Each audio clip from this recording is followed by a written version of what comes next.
Hey guys, come with me. Let's go all the way back to the internet boom in the late 90s. Hold that thought, guys. I'm not that old. I think I was about 8 years old when I took this picture, and that was 1999. Anyways, back to our trip. In the late 90s, between 1995 to 2000, the value of tech companies was starting to shoot up like crazy, and we're starting to see the use of personal computers in our homes and households. But like with every other bubble, there's always a bust. Between 2000 and 2002, the tech market crashed, and some of the companies that still exist till today that were able to survive that crash was Amazon and eBay. Fast forward to 2023, the tech job market has been threatened by continuous layoffs, the rise of AI and automation, and you're probably thinking, is this even the right time for me to become a UX designer? Well, I made this video for you because in this video, I want to tell you why this is the best time for you to become a UX designer. Let's get right into it. The first reason is probably the most important to most people, and that is the fact that you can be well paid as a UX designer compared to other roles outside the tech industry and even within the tech industry. But there's a caveat to this: you have to be at the very top of your game to achieve your highest earning potential as a UX designer. I'll use myself as an example for this. When I joined the industry about 6 years ago, when I became a UX designer in 2017, between that time and now, my income has increased by 1,600%. That is about 276% annually. Of course, this is also influenced by the fact that I relocated from my home country, Nigeria, to the UK.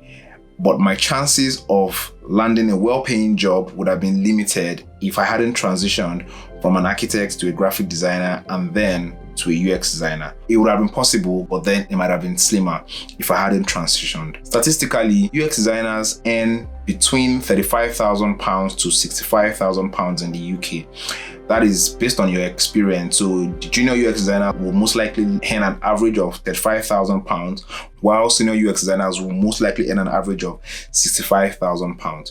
But you can even earn way more than this if you're able to attract top tech companies and you're able to show them that you can offer the value that they need to grow their business and also solve the problems of their users or customers. Like I said, you need to be at the very top of your game to increase your earning potential, and you also need to position yourself within the right network so that you can find the right opportunities. Speaking about opportunities, one of the reasons why you should become a UX designer right now is that the opportunities in this industry are limitless.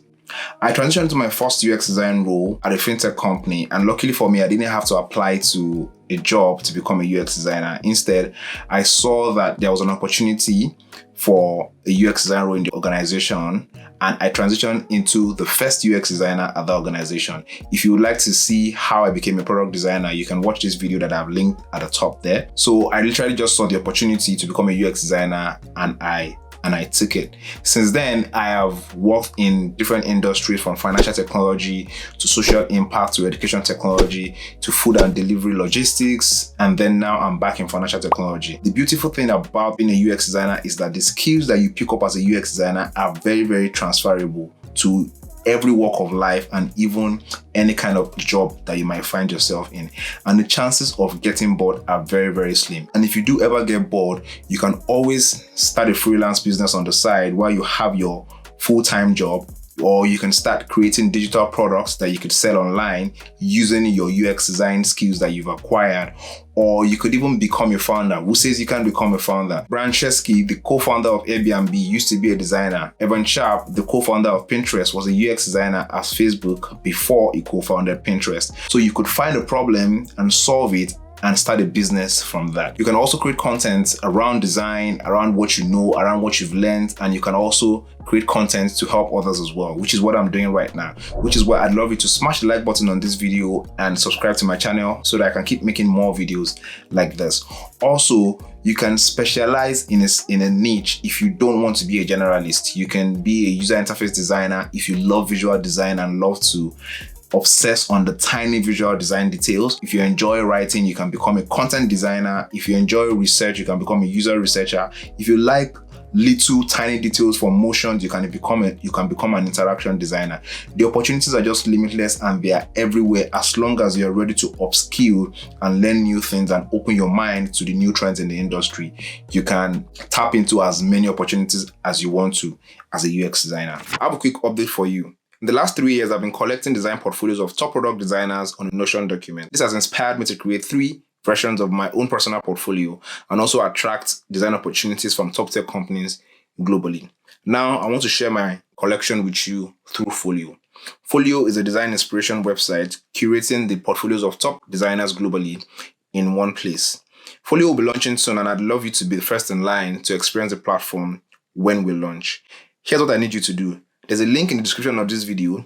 Click that link to join the waitlist so you can get to know once we launch in a couple of weeks. Let's get back to our video. If you're somebody that wants to have an impactful career, then a UX design career choice might be the right one for you. As a UX designer, your daily job involves making decisions that could have some level of impact on the customers of the company you work for or the users of the product that you're building. And identifying this makes you understand the huge responsibility that you have, knowing fully well that any decision that you make could have a positive impact on the lives of your customers or users, or it could be the opposite. Let me use myself as an example for this. My current role as a UX designer at a digital bank involves designing solutions that helps the customers of the bank to get the best support whenever they have issues with their money.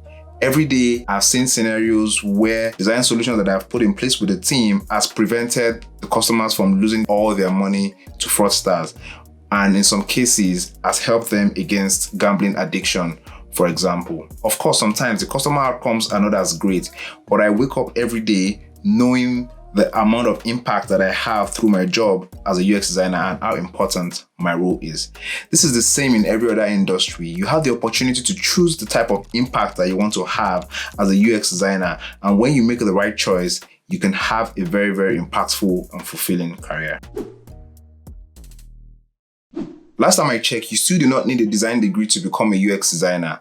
And I don't think this is going to change anytime soon. In fact, some of the best UX designers I've met have never been into the 4 walls of a university. Why am I saying this? I don't want you to put a limitation on yourself because you feel like you don't have the right qualifications to become a UX designer. I've met people from all walks of life transition into a UX design profession from different degrees. I've met people that have had computer science degrees.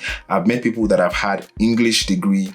I've met people that have no degree at all. If you don't know where to start, you can watch this video I made on how to become a UX designer in 2023. Also, I want to mention that one of the fastest way to become a UX designer is to start by solving fake problems. Yes, in this industry, it is totally fine to fake it till you make it. So find problems that you can solve that don't exist. Find problems that you are encountering in your daily life that you can solve using the UX design principles, using the UX design process, and using everything that you've been learning online. And once you've been able to gather all of this together, at the point when you have the opportunity to solve a real problem, or at the point when you have the opportunity to interview for a real job, you can always have a bank of ideas that you've worked on that you can present to the recruiter or to the employer so that they can know that this person is interested in this career path and has made some of the efforts required to solve problems in the past, even though they are not real problems.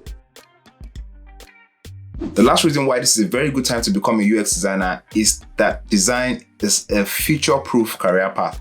And what do I mean by this? The roles might change, the title might change, it has always changed. We've been called UX designers, product designers, digital product designers, software designers, and all sorts of names. But the core value that a UX designer provides is always going to remain the same, and that is to solve the problems of users and help businesses grow. As long as this core value offering remains the same, then that career as a designer is going to be a future-proof career. Again, why am I saying that design is a future-proof career? If you look around you in 2023, every business leverages technology in one way or the other. Therefore, every company is almost a tech company by extension. And tech companies need designers that would help them to think about the strategy on how they can solve their users' problems to be able to make money, and to be able to grow. So you need to be able to acquire these skills as a problem solver. First of all, whenever you think about design, don't just think about pushing pixels on Figma or trying to put rectangles together or thinking about the best color to use or thinking about how to make things look beautiful. Think about how to solve problems. This is why you always need to get to the root cause of the problems so that you can understand how to solve it. That is the value that you bring as a designer. And once you bring this value, you are going to future-proof your career because you will be able to provide this value to any company or any client that you work with.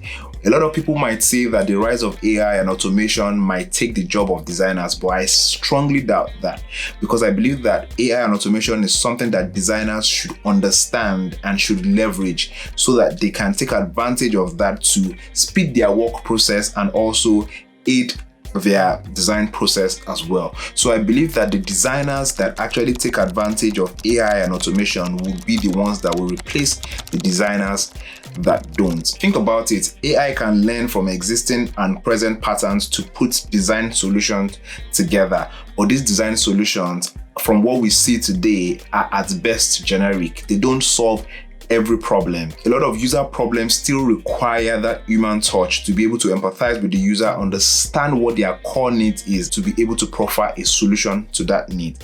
This kind of empathy is only achievable by human, and it's going to be difficult for a machine or some kind of language model to be able to get in touch with this kind of emotion.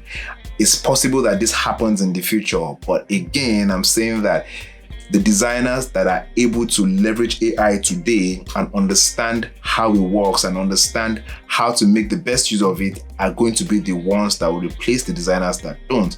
I do not think that AI is going to come and take everybody's jobs just like that. This is why to future-proof your career as a designer, you need to be able to understand the new trends in the industry and see how you can take advantage of these trends without letting the trends overwhelm you. Understand that your core principle as a designer is to solve problems, and the trends are only a means to an end. You don't have to jump on every new trend to be able to provide value as a designer. Your core value as a designer is to solve problems, and once you're able to do this at every point of your career, then your career is going to be future-proof. That will be all for today's video. I hope this video has cleared any doubts you have about becoming a UX designer right now or transitioning into a UX design role from another role. Which of those reasons are you most excited about? Is it the pay? Is it the impact that you can have as a UX designer? Is it the limitless opportunities? Is it the fact that you don't need a design degree? Or is it the fact that your career can be future-proof as a UX designer? Let me know in the comment section and I'll be sure to respond. Don't forget to hit the like button on this video and subscribe to my channel for more videos like this. I'll see you in the next one. Bye.